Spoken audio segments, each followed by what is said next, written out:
నమస్తే, తెలుగు రాజ్యంకి స్వాగతం. నేను మీ సంధ్య. ఏపీలో కాపు సామాజిక వర్గంలో మొన్న డిప్యూటీ సీఎం పవన్ కళ్యాణ్ గారు చేసిన వ్యాఖ్యలతో ఒకంత ఆందోళన, మరికొంత భయము రెండు వ్యక్తమవుతున్నాయి అంటూ రాజకీయ విశ్లేషకులు తమ అభిప్రాయాన్ని వ్యక్తం చేస్తున్నారు. ఎందుకంటే ఏదో ఒక టైంలో మా సామాజిక వర్గానికి చెందిన ఒక నేత సీఎం అయ్యే అవకాశం ఉండకపోతుందా అని దశాబ్దాల పాటుగా ఎదురు చూస్తున్న మాకు పవన్ కళ్యాణ్ గారు మొన్న చేసిన కామెంట్స్ అనేది ఆందోళన కలిగిస్తున్నాయి అంటూ ఏపీ కాపు సామాజిక వర్గము ఒకంత బాధ అనాలా, ఆందోళన అనాలా, ఇక అది అసలు నెరవేరని కలగానే ఉండిపోతుందన్న ఆవేశమా అనేది తెలియట్లేదు అన్న ఒక అసహనాన్ని బయటికి వెలుబుచ్చుతున్నారు. మరి ఏంటి, పవన్ కళ్యాణ్ గారిని ఏపీ సీఎంగా ఇక చూడలేమా? 2019లో నేను నిలబడ్డాను, ఏం చేశాను అంటూ ఆయన చేసిన కామెంట్స్ ఇప్పుడు మీరు జనసేనకు సంబంధించి వాళ్ళకు సపోర్ట్ ఇవ్వమంటే మేము ఓటేసాం కదా, ఆ ఓటుకి ఇప్పుడు వాల్యూ లేకుండా చేస్తున్నారు అన్న ఒక ప్రశ్నను రెండింటినీ తెర మీద తీసుకొస్తున్నారు. డీటెయిల్స్లో వెళ్ళే ప్రయత్నం చేద్దాం. చరిత్రకారులు, రాజకీయ విశ్లేషకుడు చిలగడ శ్రీకాంత్ గారు మనతో ఉన్నారు. ఆయన మాటల్లో. శ్రీకాంత్ గారు నమస్తే అండి. నమస్కారం. ఏంటి కాపు సామాజిక వర్గం ఆందోళన అనాలా, బాధ అనాలా, అసహనం అనాలా, ఇంకా జీవితంలో ఎప్పటికీ వాళ్ళు అనుకున్న కళగానే ఉండిపోతుందన్న ఆవేదన ఎలా చూడాలి? వాస్తవానికి ఏంటంటే మొన్న పవన్ కళ్యాణ్ గారు చేసినటువంటి వ్యాఖ్యలలో ఆయన 2019 ఎన్నికలలో నేను ప్రయోగం చేశాను. ఒంటరిగానే సిపిఐ సిపిఎం బిఎస్పి పొత్తులో ఉన్న నేను ప్రత్యక్ష ఎన్నికల్లో పోరాటం నేను సాగించినా కూడా మీరు నన్ను స్వీకరించలేదు, అంగీకరించలేదు. నా నాయకత్వాన్ని నన్ను సైతం 2 నియోజకవర్గాల్లో ఓడించారు. ఆ రోజు పెట్టాం కదా, మీరు ఏం చేశారనే వ్యాఖ్యలు పవన్ కళ్యాణ్ గారు చేసిన తర్వాత ఏమైందంటే, విశ్వాసం కలిగించినప్పుడు ప్రజలలో ఆ విశ్వాసం ఏర్పడినప్పుడు ఏమవుతుందంటే వాళ్ళు తిరస్కరిస్తారు. అవును. ఆ తిరస్కరించినప్పుడు ఏంటంటే మనం ఆ తిరస్కారాన్ని అంగీకరించి తీరాలి. ఇప్పుడు ఇక్కడ పవన్ కళ్యాణ్ గారిని మాత్రమే తెలుగు ప్రజలు ధిక్కరించారా, లేకపోతే తెలుగు ప్రజలు వద్దనుకున్నారా అంటే, మీకు 1989 ఎన్నికల్లో ఎన్టీ రామారావు గారిని కూడా మహబూబ్ నగర్ జిల్లా కల్వకుర్తిలో ఓడించారు. అవును.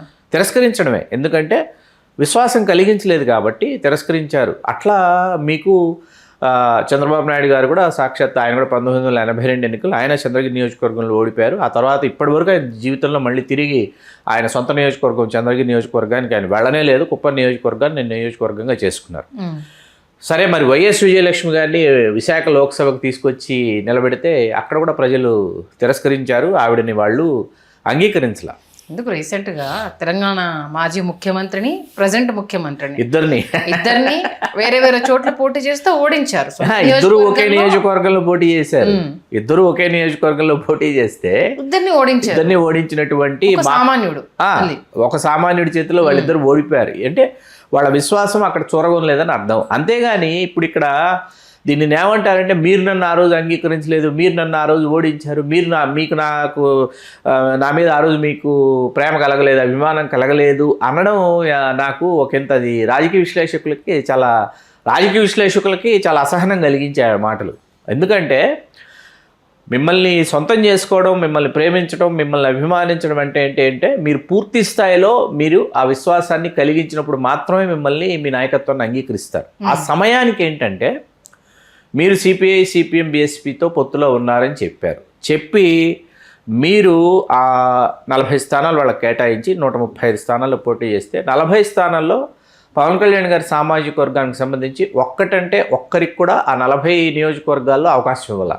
ఆ 3 పార్టీలు పట్టున్న నియోజకవర్గాలు ఉన్నాయి. దాంట్లో సిపిఐ సిపిఎం బిఎస్పీలో పట్టున్న నియోజకవర్గాలు వాళ్ళు ఇవ్వలేదు. ఒక్కరికి కూడా ఇవ్వాల. 135లో మీరు కేటాయించుకుంటారు అనుకుంటున్నాం కాబట్టి మీరు కేటాయించుకోండి అంటే 11th అవర్ వరకు ఈయన ఉన్నారు, ఆయన వస్తారు, ఈయన లేరు, ఆయన రావటం లేదని చెప్పేసి 11వ నిమిషం వరకు 11వ గంట వరకు ఏంటంటే సాయంత్రం 4 గంటలకు నామినేషన్ వెయ్యాలి అని అంటే ఉదయం కూడా జాబితా విడుదలైంది జనసేన కార్యాలయం నుంచి. వీళ్ళు ఏం చేశారు, శ్రీకాకుళం నుంచి చిత్తూరు వరకు 56 మందికి అవకాశం ఇచ్చారు 135లో. అదొక పాజిటివ్ పాయింట్. Positive point. ఆ పాజిటివ్ అంశం ఏమైపోయిందంటే మరుగున పడిపోయింది. మైదుకూరులో ప్రయోగం జరగాలి, పోటీ చేయాలి. పెందటి మల్హోత్ర అతను పోటీ చేశాడు. అట్లాగే పీలేరు, బెజవాడ దినేష్, పులివెందుల, ఇట్లా పులివెందుల పీలేరు ఇవ్వడం ఏంటి? పులివెందుల పీలేరులో బలిజల సాంద్రత ఎంత? మీకు సాంద్రత ఉన్న చోట తీవ్రత ఉన్న చోట ఇస్తే ఫలితాలు ఒకలాగా వస్తాయి. అందరూ ఓడిపోయారు. ఒక రాపాక వరప్రసాదరావు రాజోలి శ్రీరాజుడు నియోజకవర్గంలో తప్ప అందరూ ఓడిపోయారు. కాకపోతే ఇక్కడ మీకు 2019 ఎన్నికల్లో పూర్వరంగం అంటే 19 ఎన్నికలకి కళ్యాణ్ గారు సంసిద్ధులు అవుతున్నారు, సంసిద్ధులు కావటం లేదు, కాసేపు పక్కన పెడితే ఎన్నికలు ఇంకా ముంచుకొస్తున్నాయన్న సమయానికి ఏంటంటే దురంధరులు దిగ్గజాలు అనదగినటువంటి వ్యక్తులు ఈ సామాజిక వర్గంలో కొంతమంది ఉన్నారు. ఏ తోట త్రిమూర్తులు గారి మీద పవన్ కళ్యాణ్ గారు ఆ తర్వాత యుద్ధం ప్రకటించారు, ఆ తోట త్రిమూర్తులు గారు ఉన్నారు. తర్వాత మాజీ డీజీపీ నండూరు సాంబశివరావు గారు ఉన్నారు, పంచకల్లి రమేష్ బాబు గారు ఉన్నారు, అవంతి శ్రీనివాసరావు గారు ఉన్నారు, జ్యోతుల్ నెహ్రూ గారు ఉన్నారు. వీళ్ళందరూ ఏంటంటే ప్రజారాజ్యంలో మనం కలిసి ప్రయాణం చేశాము. ప్రజారాజ్యం సత్ఫలితాలని ఆ తర్వాత ఆయన కాంగ్రెస్లో విలీనం చేయటం వల్ల అది కాలగర్భంలో కలిసిపోయినప్పటికీ పవన్ కళ్యాణ్ గారి రూపంలో 14లో ఆయన పార్టీ నెలకొల్పి 14లో ఆయన పొత్తులో ఉన్న ఏ స్థానాలు కోరకుండా 19 ఎన్నికలకే ఆయన ఇటువంటి పోరాటం ఆయన చేస్తున్నారు. ఇటువంటి పోరాటం చేస్తున్నప్పుడు మనం ఆయన వెన్నుదన్నుగా నిలవాలని చెప్పి వీళ్ళందరూ కలిసి చెన్నైలో ఒక చోట వీళ్ళందరూ 40 మంది అండి, 40 మంది అసలు 40 మంది ఎన్నికల గోదాలో దిగితే 30 మంది గెలవగలిగినటువంటి వాళ్ళు, ఎన్నికలు ఎదుర్కోగలిగినటువంటి వాళ్ళు 40 మంది చెన్నైలో వీళ్ళు పవన్ కళ్యాణ్ గారిని కలుసుకోవాలని ఒక సమావేశం ఏర్పాటు చేసుకుని ఎదురు చూశారు. పవన్ కళ్యాణ్ గారు వీళ్ళని కలవాలా, వాళ్ళని నేనేంటి కలిసేది అనే అర్థం వచ్చేలాగో లేకపోతే వాళ్ళే వచ్చి నన్ను కలవాలనే పద్ధతిలోనూ ఆయన ఉండిపోయారు, స్తబ్దుగా ఉండిపోయిన తర్వాత ఏమైంది, మొన్న పవన్ కళ్యాణ్ గారు చేసినటువంటి వ్యాఖ్యలు ఏంటంటే ఈ ఐఏఎస్లు ఐఆర్ఎస్లు ఐపీఎస్ల గురించి ఆయన మాట్లాడారు. ఇప్పుడు IAS retired, IPS retired, IRS రిటైర్డ్లు వీళ్ళు ఏంటంటేనండి పివి రావు గారు ఐఆర్ఎస్ రిటైర్డ్, తర్వాత తోట చంద్రశేఖర్ గారు ఐఏఎస్ రిటైర్డ్, లక్ష్మీనారాయణ గారు IPS retired, P Rammohan Rao గారు తమిళనాడు చీఫ్ సెక్రటరీగా చేసిన పి రామ్మోహన్ రావు గారు ఐఏఎస్ రిటైర్డ్, చింతల పార్థసారథి గారు ఐఆర్ఎస్ రిటైర్డ్. వీళ్ళందరూ ఎందుకు ఆ రోజు జనసేనలో వాళ్ళు వచ్చి పవన్ కళ్యాణ్ గారితో కలిసి ప్రయాణం చేశారు. వీళ్ళల్లో రామ్మోహన్ రావు గారి మీద అందరూ పోటీ చేశారండి. విజయబాబు గారు కొంతకాలం విజయబాబు గారు వెళ్ళి మన ఆంధ్రప్రభ మాజీ సంపాదకులు, ప్రధాన సంపాదకులు మరియు ఆ మధ్య ఆంధ్రప్రదేశ్ అధికార భాషా సంఘం అధ్యక్షులు చేసిన సమాచార హక్కు చట్టం మాజీ కమిషనర్ విజయబాబు గారు కొద్ది నెలలు జనసేనలో ఆయన జీవితంలో జనసేన రాజకీయ పార్టీలోనే ఆయన చేరారు. కొద్ది నెలల్లోనే వెలుపలికి వచ్చారు. కాసేపు అది పక్కన పెడితే వీళ్ళందరూ కూడా ఎందుకు పవన్ కళ్యాణ్ గారితో కలిసి ప్రయాణం చేశారంటే వాళ్ళకేదో లబ్ధి చేకూరుతుందని, లేకపోతే వాళ్ళకేదో పదవి లభిస్తుందని, లేకపోతే వాళ్ళకేదో వాళ్ళు గెలిచి అధికారంలోకి వచ్చేస్తారని కాదు. మావాడు ముఖ్యమంత్రి అవుతాడు, మావాడు ముఖ్యమంత్రి కావాలి, మావాడు ఒక్కసారైనా ముఖ్యమంత్రి అయితే మాకు చూడాలంది. వీళ్ళలో గెలిచే వాళ్ళు ఉంటారు, ఓడిపోయే వాళ్ళు ఉంటారు, అది వేరే విషయం. మావాడు ముఖ్యమంత్రి అవుతాడు, మా వంతు ప్రయత్నం మేము చేయాలి. ఇక్కడ తోట చంద్రశేఖర్ గారి పేరు మరొకసారి నేను ప్రస్తావిస్తున్నాను. ఎందుకు ప్రస్తావిస్తున్నానంటే అప్పటికి జనసేనకు వినిపించడానికి వాయిస్ లేదు, కనిపించడానికి మన విజువల్స్ కనిపించడానికి చూపించడానికి అసలు మనకు మీడియా అంటూ లేదని ఒక సమావేశంలో చర్చ జరిగింది. వాళ్ళ పార్టీ అంతర్గత సమావేశంలో చర్చ జరిగితే మనకి మీడియా లేకపోవడం ఏంటి, నేను వెంటనే ఏదో ఒక ఛానల్ నేను టేక్ ఓవర్ చేసేసి దానిని పార్టీ కోసం పూర్తి స్థాయిలో వినియోగిస్తానని 99 టీవీని అప్పటికప్పుడు ఆయన దానిని టేక్ ఓవర్ చేసుకుని దాని బకాయిలు కావచ్చు, దాని బాధలు కావచ్చు, దాని బాధ్యతలు కావచ్చు ఆయనను ఎత్తికెత్తుకొని ఇవాళ వరకు ఆయన 99ని కొనసాగిస్తూ వస్తున్నట్టు సంగతి మనందరికీ తెలుసు. ఇవాళకి 99 టీవీ అంటే ఆయన మధ్యలో బీఆర్ఎస్ చీఫ్ అయ్యి మళ్ళీ ఆయన వెనక్కి వెళ్ళినప్పటికీ కూడా ఇవాళకి 99 టీవీ అంటే జనసేన గొంతు వినిపిస్తుంది, పవన్ కళ్యాణ్ గారి గొంతు వినిపిస్తుంది, పవన్ కళ్యాణ్ గారిదే అనే మొన్న కూడా చిరంజీవి గారు వెళ్ళి వచ్చారు, అది వేరే విషయం. ఇప్పుడు ఇవన్నీ ఎందుకు చరిత్ర చరణంలాగా మనం మాట్లాడుకుంటున్నామంటే పవన్ కళ్యాణ్ గారు వచ్చినటువంటి నేతల్ని, వాళ్ళు నేతలా లేకపోతే వాళ్ళు బ్యూరోక్రాట్సా మరొకట ఇంకోట, వాళ్ళందరినీ అట్లాగే ప్రజల్ని ఆయన బ్లేమ్ చేస్తున్నటువంటి విధానం చాలా బాధాకరమైనటువంటి అంశం. ఒకటంటే శ్రీకాంత్ ఇప్పుడు మీరు చెప్పిన దాంట్లో మెయిన్ థింగ్ 2014 సరే అప్పటి ఏపీ రాష్ట్ర పరిస్థితికి సంబంధించి ఆయన సపోర్ట్ చేశారు, ఓకే. బట్ అప్పటి నుంచి పార్టీ క్యాడర్కి సంబంధించి ఆయన కోసం పనిచేసే ఆ పిచ్చి అభిమానులకు సంబంధించి దిశానిర్దేశం చేయకుండా స్తబ్దుగా ఉంచడం ఒకటి. 2019లో పార్టీ అనౌన్స్ చేసే ముందుకైనా క్యాడర్కి సమాయత్తం చేయడానికి మీరు టైం ఇవ్వకుండా, ఎందుకంటే అప్పటికి జగన్మోహన్ రెడ్డి విస్తృతంగా పాదయాత్ర చేస్తున్నారు. తెలుగుదేశం పార్టీకి ఒక బలమైన క్యాడర్ ఉంది, ఇటుది వైఎస్ఆర్సీపీకి సంబంధించి తను 2014 నుంచి ఈవెన్ 2009 నుంచి ఆయన వెలుపలికి వచ్చినప్పటి నుంచి ఆయన కొన్ని నియోజకవర్గాల్లో తన క్యాడర్ను బలంగా పెంచుకుంటూ 2014 వచ్చేసరికి 175 నియోజకవర్గాలకు సంబంధించి అంతో ఎంతో ప్రభావాన్ని చూపించే ఒక క్యాడర్ని ఏర్పరచుకున్నారు. 2019కి వచ్చేసరికి పూర్తి స్థాయిలో 175 నియోజకవర్గాలకు సంబంధించి క్యాడర్ని సంసిద్ధం చేసుకున్నారు. ఎన్ని మాట్లాడినా 2019లో జనసేనకు సంబంధించి మీరు చెప్పిన ఐఏఎస్లు కావచ్చు, ఐపీఎస్లు కావచ్చు, వాళ్ళంతా తమ నియోజకవర్గాల్లో ముందు నుంచి తిరగడం కావచ్చు. అంటే ఎంతసేపు మనం ఒక్కరినే బ్లేమ్ చేయకూడదు, అధినేతను ఒక్కరినే బ్లేమ్ చేయకూడదు. ముందు నుంచి వాళ్ళ ప్రాంతాల్లో వెళ్ళి తమ క్యాడర్ని బలోపేతం చేసుకోలేదు.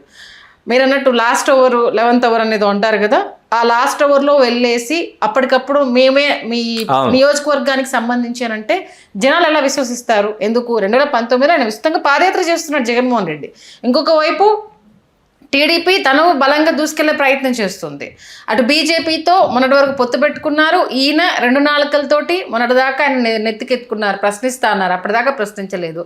ఎలక్షన్ టైంకి వచ్చేసరికి మాత్రమే ప్రశ్నించేసరికి జనాలు ఎలా నమ్ముతారు? అంటే కర్ణుడి చావుకి 100 కారణాలు అన్నట్టు ఇంతమంది పెద్ద బలగమైన వెంట ఉన్నా అప్పటికి వీళ్ళను అందులో కొంతమంది మాత్రమే ఆ నియోజకవర్గాల్లో బలంగా ఉన్నారు. మీరు చెప్పిన లిస్టులో కొంతమంది మాత్రమే బలంగా ఉన్నారు, మిగతా వాళ్ళు లేరు కదా. ఆ విషయం కూడా మనం మాట్లాడాలి కదా. మిగతా వాళ్ళు అంటే ఎవరు? ఆ ఉన్న 135లో ఎంతమంది బిఫోర్ దట్ జనాల్లో ఉన్నారు? మీకు అదే అక్కడికే వస్తున్నా, అదే చెప్తున్నాను మీకు. బిఫోర్ దట్ కాదు, మీకు వాస్తవానికి తెలుగుదేశం అభ్యర్థులుగానే జ్యోతుల నెహ్రూ గారు పోటీ చేసిన, జ్యోతుల నెహ్రూ గారు ఇందాక మాట్లాడుకున్న పంచకీల రమేష్ బాబు గారు కావచ్చు, తోట తిరుమూర్తులు గారు కావచ్చు, వీళ్ళందరూ 2019లో తెలుగుదేశం పార్టీ అభ్యర్థులే. వీళ్ళెవరు జనసేనలో లేరు. మీకు అర్థమవుతుందా? వీళ్ళ మీద జనసేన అభ్యర్థులుగా ఎవరు పోటీ చేశారు అంటే ఇవాళకి మీరు లిస్ట్ తీసుకొని చూస్తే ఏమవుతుందంటే ఇదే సామాజిక వర్గానికి చెందినటువంటి వాళ్ళే వీళ్ళ మీద పోటీ చేశారు. అంతే కదా. జనసేన నుంచి పోటీ చేసిన వాళ్ళు కూడా ఇదే సామాజిక వర్గం నుంచి పోటీ చేసినటువంటి వాళ్ళు. వాళ్ళని ఎవరు అక్కడికే వస్తున్నా. మీరు వినండి, జాగ్రత్తగా వినండి. వీళ్ళు ఏ పార్టీ నుంచి పోటీ చేస్తున్నారు? తెలుగుదేశం పార్టీ ఒకవైపు, జనసేన ఇంకోవైపు కదా. ఇక్కడ ఇదే సామాజిక వర్గానికి చెందినటువంటి వాళ్ళకి అవకాశం ఇచ్చారు. ఇంకొన్ని నియోజకవర్గాలకు వెళితే పరిస్థితి ఎలా ఉందంటే వైకాపా అభ్యర్థులు, జనసేన అభ్యర్థులు ఒకే సామాజిక వర్గం, కాపు సామాజిక వర్గమే మెజారిటీ. వైకాపా, జనసేన మధ్యలో మీకు తెలుగుదేశం జనసేన కలిసి లేవు 2019 ఎన్నికల్లో. విడివిడిగానే ఉన్నాయి కదా. తెలుగుదేశం అభ్యర్థులు వచ్చి కమ్మ, క్షత్రియ, బీసీ గోదావరి జిల్లాలకు, ఉభయ గోదావరి జిల్లాలకు వెళ్ళేటప్పటికి ఈ విధమైనటువంటి సమీకరణ కనిపించింది. కాపుల మధ్య చీలికి వస్తే కమ్మలు కానీ, క్షత్రియులు కానీ, బీసీలు కానీ వాళ్ళు శాసనసభకి ఎన్నికయ్యేటటువంటి పరిస్థితి. ఆ విధంగా ఒక సమీకరణ. ఇది ఎవరు చేశారు? ఈ మంత్రాంగం ఎవరు చేశారు? ఎక్కడ జరిగింది? ఓకే, ఈ మంత్రాంగం ఎవరు చేశారు? ఎక్కడ చేశారు?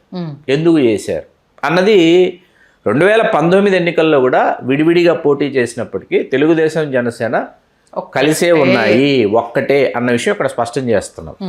మనం చేయటం కాదు, అప్పుడున్న రాజకీయ విశ్లేషకులు కూడా దీని మీద అయింది. కొంత కాదు, చాలా.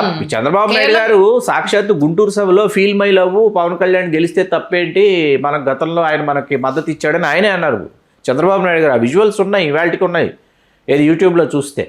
అంటే మీరు ఏమనుకున్నారంటే వైకాపా రాకూడదంటే మన ఇద్దరం కలిసి కాసేపు శత్రువుల్లాగా కొంతకాలం మనం ప్రవర్తిద్దామని చెప్పేసి మీరు నిర్ణయం తీసుకున్నారు. అంటే జగన్కి వెళ్ళేటటువంటి ఆ ఓటింగ్ సరళ ఏదైతే ఉందో దానిని పవన్ కళ్యాణ్ గారు వైకాపా ఓటుని ఆయన స్ప్లిట్ చేస్తారు, మన ఓట్లు మనకి గంపగొత్తగా, మన ఓట్లు మన క్యాడరు జాగ్రత్తగా ఉంటాయని అనుకున్నారు. కానీ ఒకసారి అవకాశం జగన్కి ఇద్దాం అనేటటువంటి మానసిక పరిస్థితుల్లోకి అప్పటికి ఆంధ్రప్రదేశ్ ప్రజానీకం వెళ్ళిపోయారు. ఒకసారి అవకాశం ఇద్దాం జగన్కి. ఎందుకంటే ఎంతో కొంత చేసినటువంటి డాక్టర్ వైఎస్ రాజశేఖర రెడ్డి గారు, ఆయన కొడుకుగా ఆయన చేసిన దాంట్లో ఆయన రూపాయి చేస్తే ఆయన ₹1 అయినా చేయకపోతాడని ఒక అవకాశం ఇద్దాం అనుకుని ఇచ్చారు. ఒక్క ఛాన్స్ ఆయనకి ఇద్దాం అనుకుని అప్పటికి ఫిక్స్ అయిపోయారు. కాబట్టి సాక్షాత్తు పవన్ కళ్యాణ్ గారితో సహా పవన్ కళ్యాణ్ గారిని ఓడించడం జరిగింది. వాస్తవంగా పిఠాపురం నుంచి అప్పుడే పోటీ చేస్తే అప్పుడే పిఠాపురంలో ఆయన గెలిచేటటువంటి పరిస్థితులు ఉన్నాయండి. ఓకే, గాజువాకలో కాపులు లేరని కాదు. 11th అవర్ డెసిషన్స్, భీమవరం వెళ్ళటం, గాజువాక వెళ్ళటం, ఇవన్నీ ఏంటంటే భీమవరంలో అప్పటికి 3-4 ఆశించారు ఆ స్థానాన్ని జనసేనలో. వాళ్ళు ఎవరికి ఇచ్చినా మరోలా ఉండేది. All are 11th hour decisions. మీకు ఇప్పుడు నేను స్పష్టం చేస్తున్నా గాజువాక ఆయన ఎందుకు వెళ్ళారు. గాజువాకలో మాజీ శాసనసభ్యుడైన చింతలపూడి వెంకటరామయ్య గారు, ప్రజారాజ్యంలో చింతలపూడి వెంకటరామయ్య గారు గెలిచారు. 2009లో గాజువాక నియోజకవర్గం ఏర్పడింది. పరవాడ రద్దయి పెందుర్తిలోంచి కొంత, విశాఖలోంచి కొంత వచ్చి గాజువాక కేంద్రంగా ఏర్పడింది. ఏర్పడిన తర్వాత చింతలపూడి వెంకటరామయ్య గారు ప్రజారాజ్యం పార్టీ అభ్యర్థిగా ఆయన గెలిచారు. ఆయన వైజాగ్ 1, 2, 3, 4లో ఒకటి అడిగారు, సాధ్యపడలేదు. ఆయన తీసుకెళ్లి గాజువాక వేశారు. పంచకేల రమేష్ బాబు గారిని తీసుకెళ్లి పెందుర్తి వేశారు. ఆ ఎన్నికలు నేను నిర్వహించాను. నేనే ఆ ఎన్నికలు నిర్వహించినటువంటి వాడిని. వాళ్ళతో పాటు వెళ్ళి అక్కడ సమీకరణలు చేసి, అక్కడ రాజకీయాలు, స్థానిక రాజకీయాలు సమీకరణాలన్నీ చూసి, కాబట్టి అంత స్పష్టంగా సాధికారతో చెప్పగలుగుతాం. ఆయన గెలిచిన తర్వాత ఏమైందంటే 2014లో గంటా శ్రీనివాసరావు గారు, పంచకేల రమేష్ బాబు గారు, అవంతి శ్రీనివాసరావు గారు, చింతలపూడి వెంకటరామయ్య గారు నలుగురు కలిసి తెలుగుదేశంలో చేరారు. వేదిక మీద ఎవరెవరు ఉన్నారు? నరేంద్ర మోడీ గారు ఉన్నారు, చంద్రబాబు నాయుడు గారు ఉన్నారు, పవన్ కళ్యాణ్ గారు ఉన్నారు. వాళ్ళ సమక్షంలో చేరితే చింతలపూడి వెంకటరామయ్య గారికి తప్ప మిగతా ముగ్గురికి అవకాశం వచ్చింది పోటీ చేయడానికి. మిగతా ముగ్గురు, అవంతి శ్రీనివాసరావు గారు ఎంపీ అయిపోయారు, గంటా గారు మరొకసారి ఎమ్మెల్యే అయిపోయి రాష్ట్ర మంత్రి అయ్యారు, పంచకేల రమేష్ బాబు గారు ఎలమంచిలి ఎమ్మెల్యే. ఇదంతా జరిగి చింతలపూడి వెంకటరామయ్య గారు జాతరలో తప్పిపోయిన పసిపిల్లాడు లాంటి పరిస్థితి అయింది. ఈయన ఎదురు చూసి 14 అయిపోయింది కదా. 19 ఎన్నికలకు ముందు 1 సంవత్సరం 2 సంవత్సరాలు సమయం ఉండగా జనసేనలో చేరారు ఆయన. చేరి రాష్ట్రంలో సభ్యత్వ నమోదు విషయంలో జనసేనలో Gajuwaka the highest and record సభ్యత్వ నమోదులో నంబర్ 1 అదరగొట్టేసాడు ఆయన. ఆయన డీప్ ఫీల్డ్ వర్కర్ అండి. ఆయన చేశాడు. ఆయన చేసిన తర్వాత గాజువాకలో ఇంత సభ్యత్వమా, ఈ స్థాయిలో సభ్యత్వమా, లక్షల్లో సభ్యత్వమా, నేను గాజువాక నుంచి పోటీ చేస్తాను అన్నారు పవన్ కళ్యాణ్. అదేంటండి, నేను మళ్ళీ పోటీ చేస్తాను, నాకు అవకాశం ఇస్తారేమో, నేను ఎంత కష్టపడ్డాను, గతంలో నేను ఎమ్మెల్యేను కదా, నేనైతే తిరిగి ఏదో కింద మీద పడి గెలుస్తానండి, నాకు అవకాశం ఇవ్వండి అంటే, లేదు లేదు లేదు వెంకటరామయ్య గారు మీరు పెందుర్తి వెళ్ళండి, నేను గాజువాక వచ్చి పోటీ చేస్తాను అన్నారు పవన్ కళ్యాణ్ గారు. అయిపోయింది. ఆయన పెందుర్తిలో పోయాడు, ఈయన గాజువాకలో పోయాడు, భీమవరంలో కూడా పోయారు. అది వేరే సంగతి. భీమవరం స్థానికులకి ఎవరికైనా అవకాశం ఇచ్చి ఉంటుంటే వేరేలా ఉండేది పరిస్థితి. లేకపోతే గాజువాకలో ఆయననే ఉంచేసి ఈయన భీమవరంలో ఈయన ఉన్నా అది వేరేలా ఉండేది. అదే ఇప్పుడు ఇక్కడ ఏంటంటే తప్పులన్నీ సంస్థాగతంగా మీరు చేసేసి, మీరు ఆ తర్వాత మీరు నిందలు వేరే వాళ్ళ మీద, ప్రజల మీద, మీరు మమ్మల్ని నన్నప్పుడు ఓడించారు, నాకు అప్పుడు అవకాశం ఇవ్వలేదు. రాజకీయం అంటేనే గెలుపు ఓటమి 2 ఉంటాయి. నాణ్యానికి బొమ్మ బొరుసు ఎలాగో రాజకీయంలో గెలుపు ఓటమి 2 ఉంటేనే రాజకీయం అవుతుంది. ఈరోజు ఓడిపోయానని బాధపడితే, ఇప్పుడు నాదెళ్ల భాస్కర్ రావు గారు 85లో ఆయన ప్రజాస్వామ్య తెలుగుదేశం బట్టి కాంగ్రెస్ పార్టీతో పొత్తు పెట్టుకుని ఆయనతో సహా ఎవరికి డిపాజిట్ రాకుండా 89లో మళ్ళీ ఆయన ఎమ్మెల్యే అవలా తెనాలి నుంచి, ఆ తర్వాత ఎంపీ అవలా ఖమ్మం నుంచి, మళ్ళీ సికింద్రాబాద్కి వచ్చి పోటీ చేయలా. మీకు అర్థమవుతుంది కదా, ఇది నిరంతర ప్రయాణం అంతే. అది ఎప్పుడు నిత్యం జనాల్లో ఉండాల్సిందే, గెలుపోవటంలో పక్కన పెట్టేసుకొని పని చేయాల్సిందే.